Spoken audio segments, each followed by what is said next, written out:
Hello viewers, தினமும் English. இன்றைக்கி tips என்னென்னு பார்ப்போம். ஒரு அப்பார்ட்மெண்ட் இருக்குது, ஃப்ளாட் அப்பார்ட்மெண்ட் எப்படி வேணாலும் சொல்லலாம்.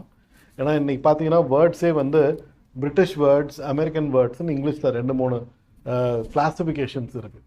பட் நம்ம அதை பற்றி நம்ம இன்னொரு நாள் பேசலாம். பட் இப்போதைக்கு பார்த்தீங்கன்னா ஒரு அப்பார்ட்மெண்ட்டில் ஒரு 4 மாடி இருக்குது, இல்லை ஒரு 5 மாடி இருக்குது. 3வது மாடியில் உங்களுடைய கசின் இருக்காங்க, நீங்கள் 4வது மாடியில் இருக்கீங்க. ஸோ மை கசின் 3வது மாடியில் இருக்காருன்னு சொல்லணும். எப்படி சொல்லலாம்?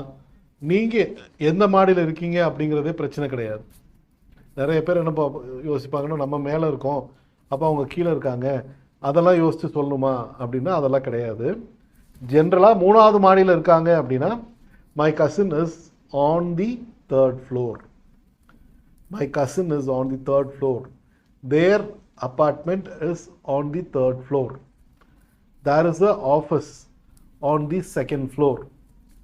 There is an office on the 2nd floor. There is a beauty salon. There is a beauty salon on the 1st floor. Right? So, on the 1st floor, on the 2nd floor, on the 3rd floor, on the 4th floor னு சொல்லலாம். மேல் மாடிக்கு, அதாவது கடைசி floor, அதுக்கு எப்படி சொல்லலாம்? Last ஃப்ளோர்னு சொல்லாமா? கடைசி மாடி அப்படி சொல்லக்கூடாது, டாப் ஃப்ளோர்னு சொல்லணும். எப்படி சொல்லணும்? Top floor. My cousin is on the top floor அப்படின்னா மேலாவது மாடியில் இருக்காரு அப்படின்னு, டாப் ஃப்ளோரில் இருக்காரு. அதே மாதிரி மொட்டை மாடியில் நிற்கிறாங்க அப்படின்னு எப்படி சொல்லலாம்? மொட்டை மாடி அப்படின்னா என்ன? டெரஸ். டெரஸ்க்கு வந்து எப்படி யூஸ் பண்ணணும்னா இந்த யூஸ் பண்ணணும். My mom is drying the clothes in the terrace. Drying the cloth in the terrace அப்படின்னு சொல்லணும். So first floor, second floor, 3rd floor இந்த மாதிரி சொல்லும்போது ஆன் த யூஸ் பண்ணணும்.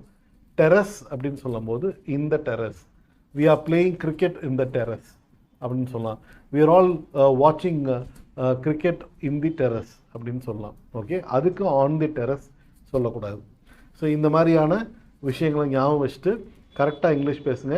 மேலும் டீட்டெயிலாக உங்களுக்கு இன்ஃபர்மேஷன் வேணும்னா எங்கள் சென்டரை காண்டாக்ட் பண்ணுங்கள். So all the best. Thank you.